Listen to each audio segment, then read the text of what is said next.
اللہ کی بارگاہ میں آ جانا سب سے بڑی کامیابی ہے، اور اگر دوسروں کے ہاں در در بھٹکتا ہے تو گویا کہ اس نے اپنی حیثیت کو ہی گرا دیا ہے۔ اسی لیے اقبال نے کیا کہا تھا، بہت اچھی بات، کہ وہ ایک سجدہ جسے تو گراں سمجھتا ہے، گراں کا مطلب کیا، بھاری، ایک سجدہ کرنے میں تو بھاری پن محسوس کرتا ہے، وہ ایک سجدہ جسے تو گراں سمجھتا ہے، ارے 1000 سجدوں سے دیتا ہے آدمی کو نجات۔ در در جھکنے سے تو تمہیں بچا لیتا ہے، اس کے سامنے بھی جھکا، نیتا کے سامنے بھی جھکا، سیٹھ کے سامنے بھی جھکا، پولیس کے سامنے بھی جھکا، جج کے سامنے بھی جھکا، سب کے سامنے جھک رہا ہے۔ ایک سجدہ یہاں کر لے، مولا ہر سجدے سے تجھے آزاد کرتے، یہاں جھکنے والا پھر کہیں اور نہیں جھکتا۔ ہاں، الحمدللہ الحمدللہ الحنان المنان الذي خلق الانسان وعلمه البيان والصلاة والسلام على رسوله سید الانس والجان وعلى آلہ واصحابہ ذوی الخیر والاحسان، اما بعد فاعوذ باللہ من الشیطان الرجیم، بسم اللہ الرحمن الرحیم۔ اليوم اکملت لکم دینکم واتممت علیکم نعمتی ورضیت لکم الاسلام دینا، صدق اللہ مولانا العظیم۔ بارگاہ رسالت معاب صلی اللہ تعالیٰ علیہ وسلم میں درود پاک کا ہدیہ پیش کریں۔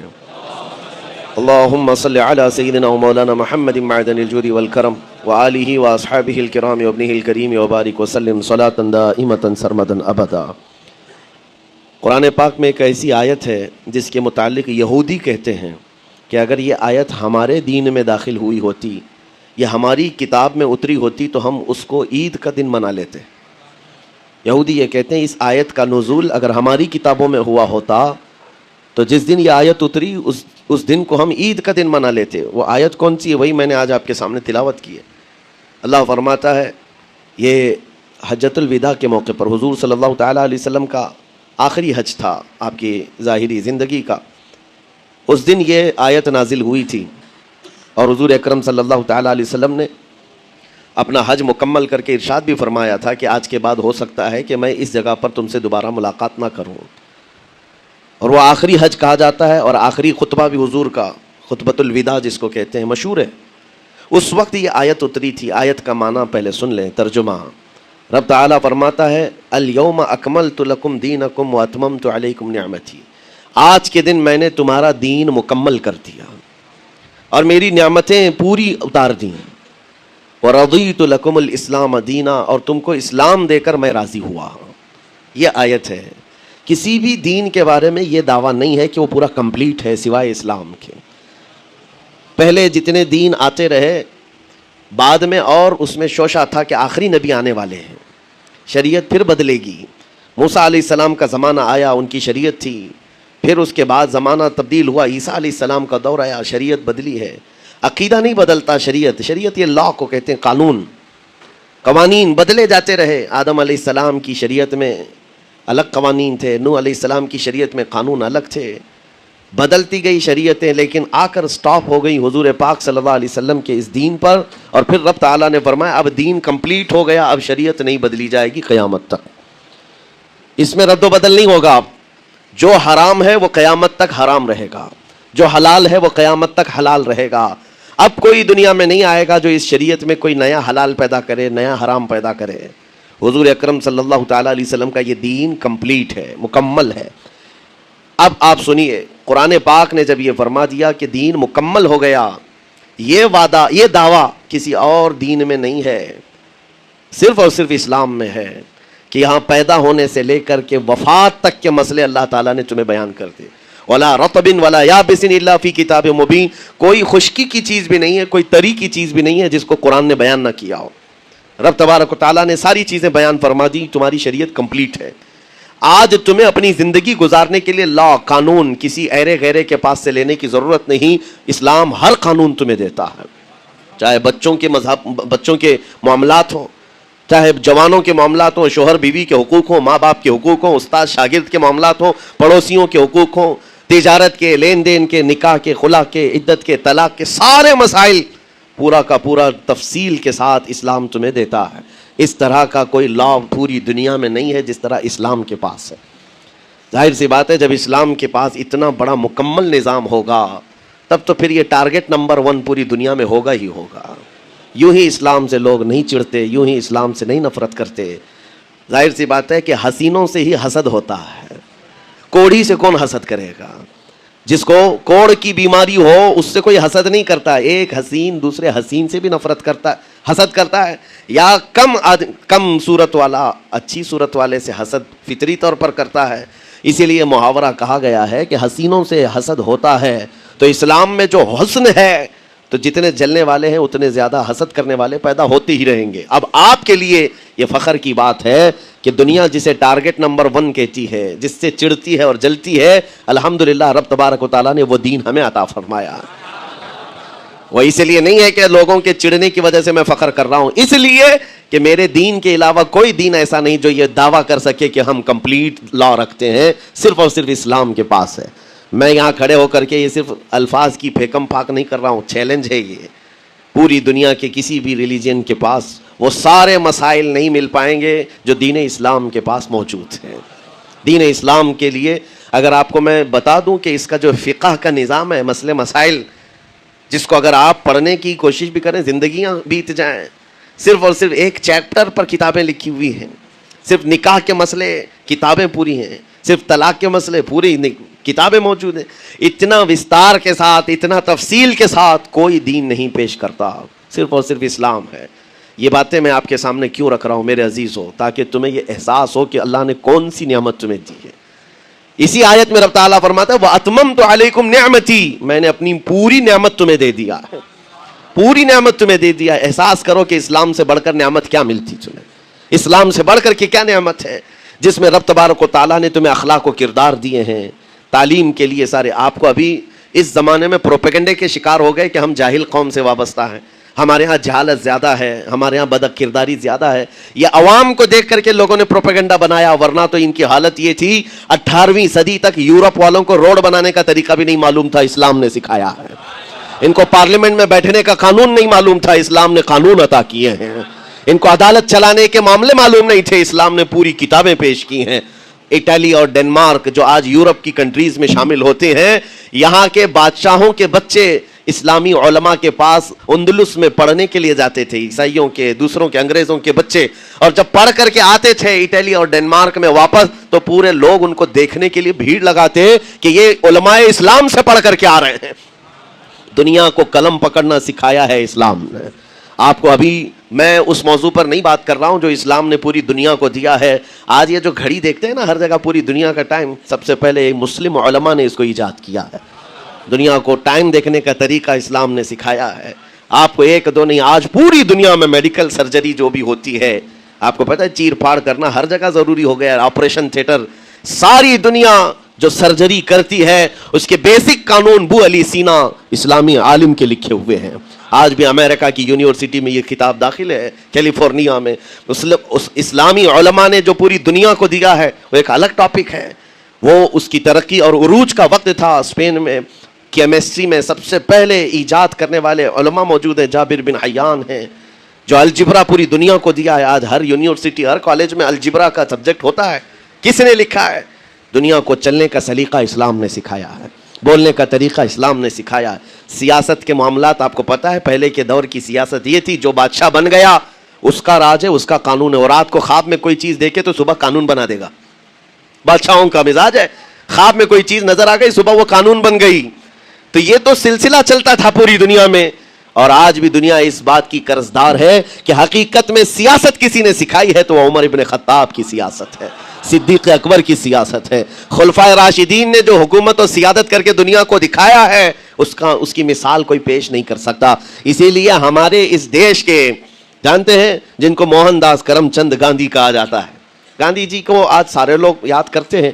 گاندھی نے یہ کہا ہے اپنے دور کے حکومت چلانے والوں کو مثال اگر کوئی دے سکتا ہوں تو ابو بکر اور عمر کی دے سکتا ہوں, کیونکہ یہ کالپنائیں نہیں ہیں, یہ خیالی نہیں ہیں, یہ فیلڈ میں اترے ہوئے لوگ ہیں. وہ صدیق اکبر اسلام نے دیا ہے جس نے پوری دنیا کو فاقہ کشی میں خود رہ کر کے لوگوں کی بھوک مٹانے کا سلیقہ عطا کیا ہے.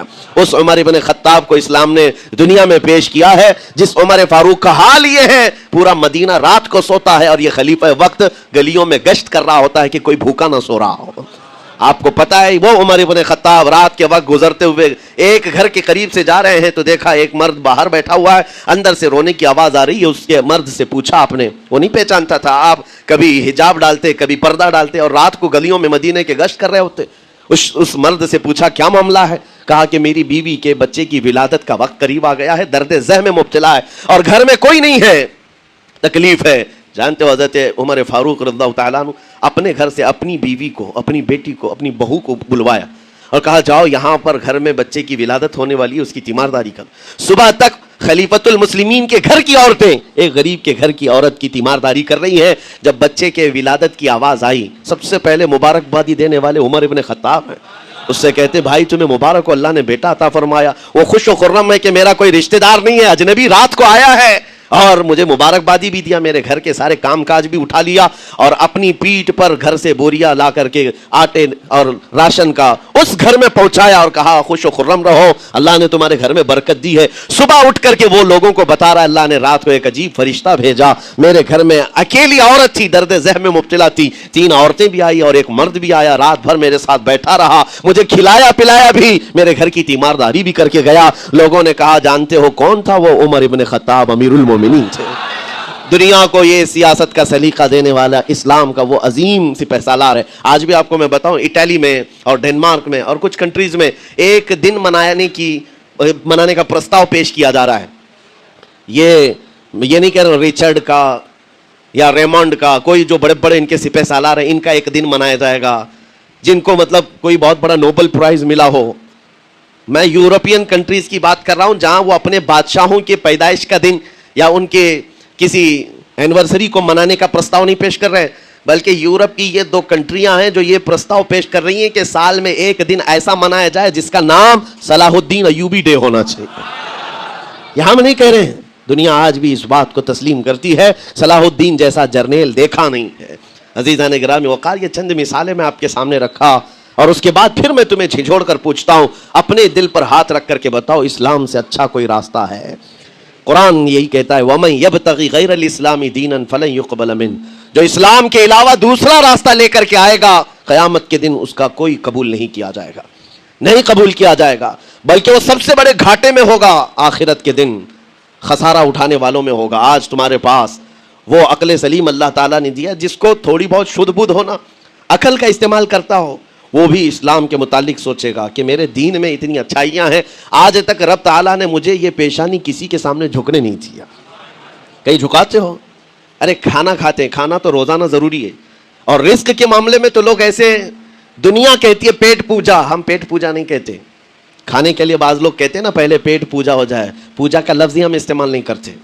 کھانا برتن میں رکھا ہوا ہے, آپ کے گھر میں کھانا لا کر کے دیا جاتا ہے, تو کیا آپ سر جھکا کر چاٹ کے کھاتے ہیں یا لقمے اٹھا کر ہاتھ سے کھاتے ہیں؟ ہاتھ سے کھاتے ہیں.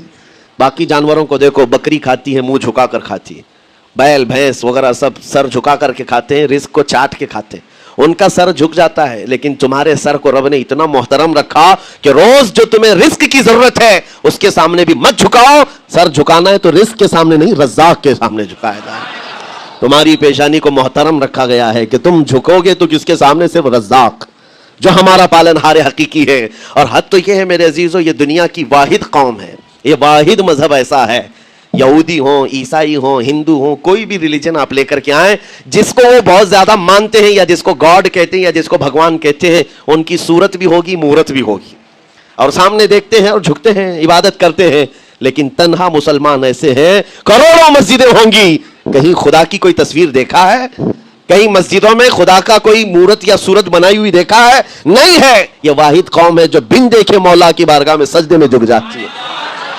صرف بات اتنی ہے کہ ان کو یہ کہنا پڑے گا, اگر میں کہوں میرے نام پر آ جاؤ جھک جاؤ, نہیں کوئی نہیں جھکائے گا. ہاں یہ کہنا پڑے گا امام کو بھی اللہ اکبر, اللہ سب سے بڑا ہے. پھر کوئی پیچھے کھڑا ہوا یہ نہیں پوچھتا کہ کس نے کہا, کون پکار رہا ہے, پیشانی لے جا کر زمین پر لگا دیتے. کیوں؟ ہماری پیشانی خالص اللہ کے لیے ہے. میرے عزیزوں, یہ وہ پرائیورٹیز ہیں اور یہ اسپیشلٹی ہے آپ کے اس کمیونٹی کی جس کو مجھے آپ کے سامنے رکھنا ہے. اتنی سارے اچھے گلشن کو چھوڑ کر اگر کوئی بربادی کی طرف جائے تو پھر سوائے بدنصیبی کے کیا ہے اس کے پاس؟ جس کو اللہ تبارک و تعالیٰ وعدے کیا ہو کہ تم اپنی جان اور اپنے مال کے بدلے مجھ سے جنت خرید لو, جہاں پر سارے اخلاق و کردار اور دنیا کی سب سے اعلیٰ اخلاق جو سکھانے کے دعوے کیے گئے ہوں وہ چھوڑ کر کے اگر دنیا کہیں اور جائے تو پھر تمہاری یہ ہرما نصیبی ہے. ایک بات میں آپ کو بتاؤں, سکسیس کس کو کہتے ہیں؟ کامیابی. اور ہر کوئی یہ کہتا ہے کہ مجھے سکسیس کی طرف سفر کرنا ہے. 10ویں پاس نوجوان کو بھی پوچھیں کہ کوئی بھی کورس کر رہا ہے, آگے جا رہا ہے, کیوں جا رہا ہے؟ کچھ سکسیسفل لائف گزارنا ہے, کامیاب زندگی گزارنا ہے, اس کے لیے دروازے کھٹکھٹا رہا ہے. تمہیں پتا ہے ان مسجدوں کے میناروں سے جو آواز گونجتی ہے اذان کی, اس میں ایک لفظ آتا ہے, سارے لفظ تو آپ کو یاد ہوں گے, اللہ اکبر بھی کہا جاتا ہے, اشہد ان لا الہ الا اللہ بھی, اشہد ان محمد رسول اللہ بھی ہے. اس کے بعد ایک لفظ پکارتا ہے مؤذن, حیا علی الصلاۃ. حیا علی الصلاۃ کا مطلب ہوتا ہے آؤ نماز کی طرف, آؤ نماز کی طرف. اس کے بعد ایک اور لفظ پکارتا ہے حیا علی الفلاح, جس کا معنی معلوم ہے آپ کو؟ مؤذن یہ کہتا ہے آؤ کامیابی کی طرف, آؤ کامیابی کی طرف. ٹوٹل یہ دن میں 10 بار مؤذن پکارتا ہے, فجر میں 2 بار, ظہر میں 2 بار, عصر میں 2 بار, مغرب میں 2 بار, عشاء میں 2 بار. کتنی مرتبہ پکارا؟ 10 بار پکارا تمہیں, آؤ کامیابی کی طرف. لیکن ایک بات یاد رکھو, یہ پکارنے والے مؤذن کی حالت مت دیکھو کہ یہ پکار رہا ہے, بلکہ یہ رحمان کی صدا ہے, یہ اللہ کی صدا ہے جو تمہیں بلا رہا ہے. یہ تو اپنی آواز اور اپنے الفاظ سے ترجمانی کر رہا ہے اور تمہیں اللہ کی صدا تمہارے تک منتقل کر رہا ہے, لیکن حقیقت میں بلانے والا کون ہے؟ اللہ ہے. مسجدوں میں بلانے والا کون ہے؟ اللہ ہے. اللہ کی صدا پر آپ آ رہے ہو. اب سوچو, جو رحمان تمہیں 10 مرتبہ دن میں یہ بات پہنچا رہا, آؤ کامیابی کی طرف, آؤ کامیابی کی طرف, تم اس چیز کو چھوڑ کر کے کامیابی ان لوگوں کے سامنے ڈھونڈنے نکلے جن کو پیشاب کرنے کا سلیقہ نہیں معلوم, جن کو کھانے پینے کے طور طریقے نہیں معلوم. ان لوگوں کے پاس ہمارے بچے اگر کامیابی ڈھونڈیں گے تو بات یہی ہے, ٹوپی کو سر پر پہنو تو اچھا لگے گا, لیکن دوسری جگہ پہننے لگے تو بیوقوف کہیں گے, ظلم کر رہے ہو ٹوپی کے ساتھ. اسی طرح میں کہتا ہوں مسلمان کو اللہ کی بارگاہ میں آ جانا سب سے بڑی کامیابی ہے, اور اگر دوسروں کے ہاں در در بھٹکتا ہے تو گویا کہ اس نے اپنی حیثیت کو ہی گرا دیا ہے. اسی لیے اقبال نے کیا کہا تھا, بہت اچھی بات, کہ وہ ایک سجدہ جسے تو گراں سمجھتا ہے. گراں کا مطلب کیا؟ بھاری. ایک سجدہ کرنے میں تو بھاری پن محسوس کرتا ہے. وہ ایک سجدہ جسے تو گراں سمجھتا ہے, ارے 1000 سجدوں سے دیتا ہے آدمی کو نجات. در در جھکنے سے تو تمہیں بچا لیتا ہے. اس کے سامنے بھی جھکا, نیتا کے سامنے بھی جھکا, سیٹ کے سامنے بھی جھکا, پولیس کے سامنے بھی جھکا, جج کے سامنے بھی جھکا, سب کے سامنے جھک رہا ہے. ایک سجدہ یہاں کر لے, مولا ہر سجدے سے تجھے آزاد کرتے. یہاں جھکنے والا پھر کہیں اور نہیں جھکتا. ہاں اسی لیے شاعر نے کہا ہے, مرد حق باطل کے آگے مات کھا سکتا نہیں, سر کٹا سکتا ہے لیکن سر جھکا سکتا نہیں. یہ ہماری تاریخ ہے جو آپ کے سامنے ہے. آپ کو پراؤڈ فیل ہونا چاہیے کہ رب تعالیٰ نے مجھے کون سی بڑی نعمت عطا کی, اتنی عظیم نعمت ہے. ایک واقعے کے ساتھ میں اپنی گفتگو کو آپ کے اندر ڈالنے کی کوشش کرتا ہوں. حضور پاک صلی اللہ تعالیٰ علیہ وسلم کے دین کی حلاوت اور چاشنی کس کو ملے گی پتہ ہے؟ 3 چیزیں. جو ایمان کی لذت جس کو ملتی ہے وہ پھر دوسری جگہ نہیں منہ مارتا, ادھر ادھر نہیں دیکھتا کہ کہاں کامیابی ہے, کہاں سکسیسفل ہے, بلکہ جس کو ایمان کی لذت ملی ہے وہ یہ سوچتا ہے کامیابی میرے نبی کے قدموں میں ہے, مجھے جو ملنا ہے وہ یہیں سے ملنا ہے. بریلی کے امام کہتے تھے, یا رسول اللہ خلق کے حاکم ہو تم, رزق کے قاسم ہو تم, جو ملا تم سے ملا تم پہ کروڑوں درود, اور تم ہو حفیظ و مغیث. یا رسول اللہ تم ہو حفیظ و مغیث, کیا ہے وہ دشمن خبیث, تم ہو تو پھر خوف کیا, تم پہ کروڑوں درود. یہ ایمان کی لذت جسے مل جاتی ہے وہ کامیابی حضور کے قدموں میں ہی دیکھتا, پھر اسے ادھر ادھر کی چیزیں نہیں پریشان کرتی. یمن کا ایک قبیلہ تھا بنو کلب. اس قبیلے کے ایک شخص تھے حارثہ نام, ان کی بیوی سعدہ. ایک چھوٹا سا واقعہ بتا رہا ہوں. حارثہ اور سعدہ چھوٹا سا خاندان تھا, 3 بچے تھے.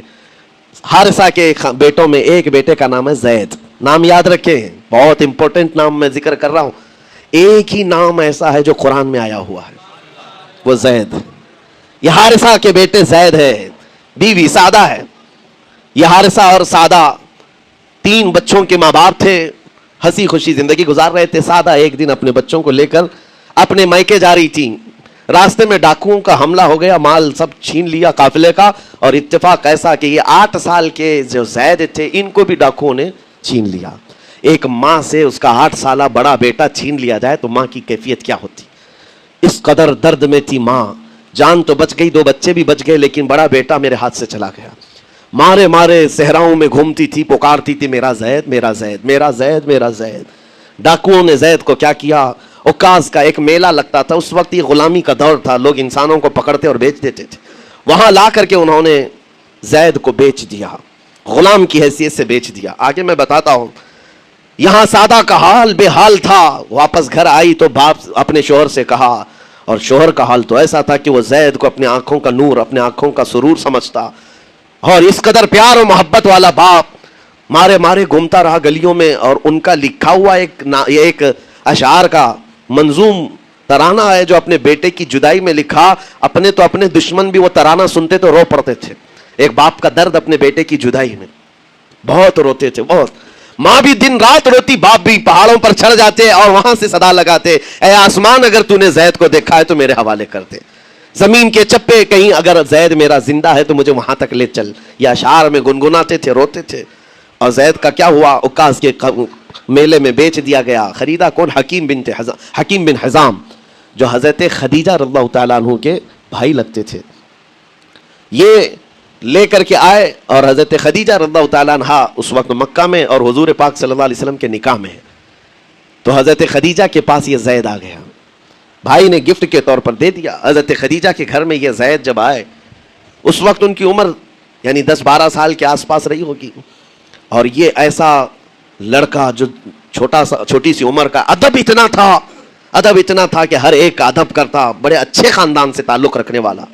ہوا کیا، ایک دن آفتاب رسالت، ماہتاب رسالت رسول پاک صلی اللہ علیہ وسلم کی نظر پڑی، دیکھا اخلاق و کردار میں کامل بچہ ہے، اور ایک ہی نظر میں بھاگ گیا، پوچھا حضرت خدیجہ سے، کہا کہ یہ غلام ہے، عکاظ کے میلے میں بیچا گیا ہے۔ حضور نے فرمایا یہ میرے حوالے کر دو، میرے حوالے کر دو۔ حضور نے جس کو پسند کر لیا ہو، حضور نے جس پر نگاہ رکھی ہو، اب وہ زید خوشی خوشی حضور کے پاس آئے، نبی پاک صلی اللہ تعالیٰ علیہ وسلم ان کے اخلاق سے بڑے خوش تھے، اور اس کے بعد محبت بھی ایسی دی، ایسی شفقت دی کہ زید کو نہ باپ کی خبر تھی نہ ماں کی خبر تھی، جو کچھ تھا وہ رسول اللہ کے پاس تھا۔ حضور پاک صلی اللہ تعالیٰ علیہ وسلم کی تربیت میں دن گزرتے گئے، بڑے ہو گئے، یہاں تک کہ 16 سال کی عمر تھی۔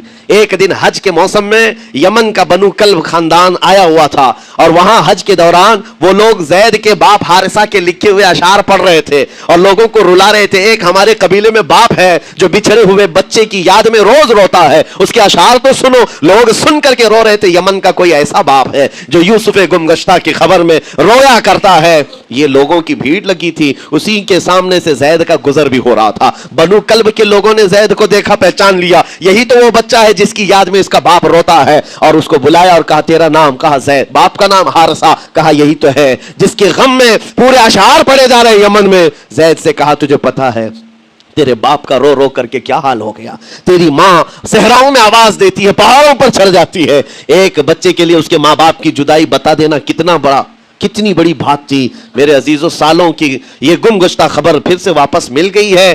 زید نے کیا کہا کہ اب میرے ماں باپ سے جا کر کہہ دیں کہ رونا دھونا بند کریں، اونٹوں کی طرح ادھر ادھر بھٹکنا بند کریں، انہیں میرا سلام پہنچائیں اور کہیں انہوں نے جہاں مجھے دیکھنا تھا اس سے بہتر جگہ میں ہو، اس سے بہتر جگہ میں ہو۔